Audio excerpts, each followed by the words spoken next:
exclusive audio from Elon Musk's meeting demanding employees head back to the office. Let me be crystal clear. If people do not return to the office when they are able to return to the office, they cannot remain at the company. End of story.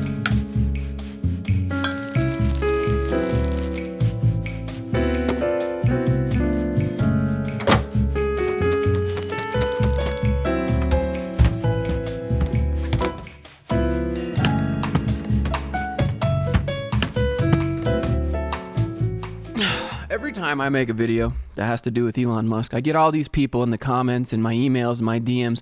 Josh, are you just an Elon hater or what? Elon is a ruthless businessman. He's going to do whatever he wants with his companies. Regardless if you like Elon or if you don't like Elon, I think we can both agree that what's going on with Twitter right now is a pretty good show. So I figured we'd start with what's known as the extremely hardcore work email. This was posted everywhere. It's kind of a meme. Going forward, to build a breakthrough Twitter 2.0 and succeed in an increasingly competitive world, we will need to be extremely hardcore. This will mean working long hours at high intensity. If you're sure you want to be part of the new Twitter, please click yes on the link below. And then he said, anyone who has not done so by 5 p.m. tomorrow is fired. Then you'll get 3 months of severance. It's probably no surprise that a bunch of people just didn't sign it.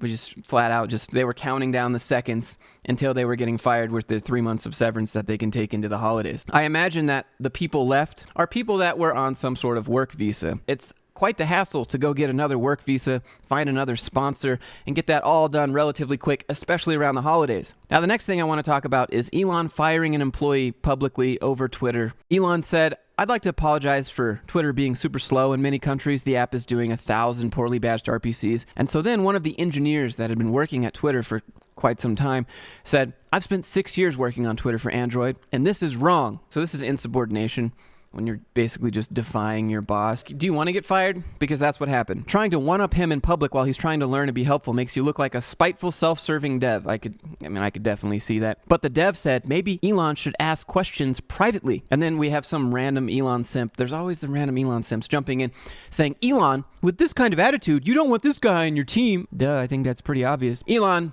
finally responds and says, he's fired. Now, there were people on both sides of this going, that person who worked at Twitter was in the right, and thank you for calling out Elon, he deserves it. And then there were other people going like, why would you do that?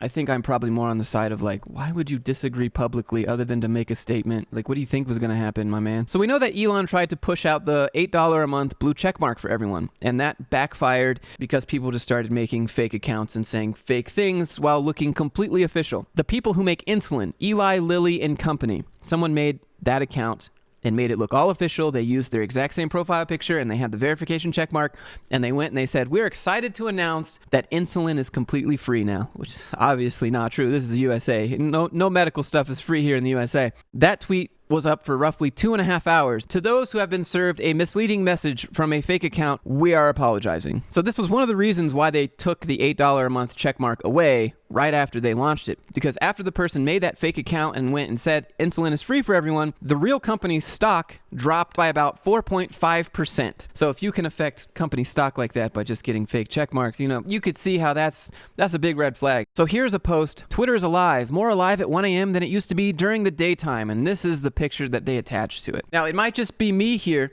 but I'm wondering how many of these people are still at Twitter because they're on work visas. And then the comments are pretty funny. Tech AU here saying, I'd keep this guy away from the server room and the commit button. And then there was another big one here. Elon Musk did a vote to reinstate Trump. The people have spoken 51.8%. So he unbanned Trump from Twitter.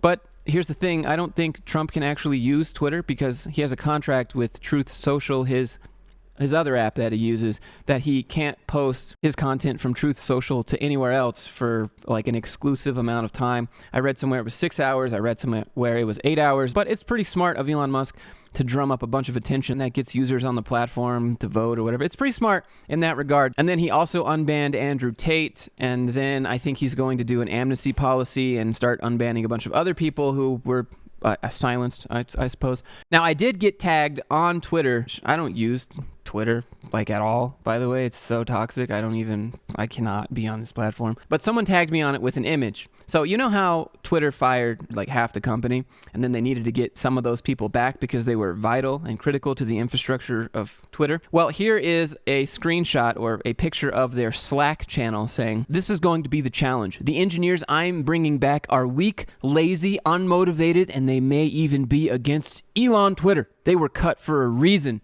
So we need to think of these people as just needing to be around until the knowledge transition is completed." I mean, at least he's honest. He's a douchebag, but he's honest. You should really consider counteroffers like this. They're just going to keep you around until the knowledge transition is completed, and then they're going to fire you anyways. He's the senior director of engineering at Twitter. This really makes people want to come back. They were cut for a reason. So let's take a look at Elon's page here, since he is the man of the hour. Apparently, Apple threatened to take Twitter off of their platform, but they won't tell them why. Like I said, guys, like, you don't have to like Elon, or maybe you do, but this is entertaining stuff. Like, he reposted a video from Fortnite calling out Apple. I mean, some of the memes are pretty hilarious. Like, it's so good. The more you just like realize he doesn't care about you, he just cares about his companies and the people he chooses to care about, I think the better off you'll be. I think you can watch from a distance and just, wow, that's a shit show. Because that's what I'm doing. Apparently engagement's up at an all-time high. I think he posted some graphs here.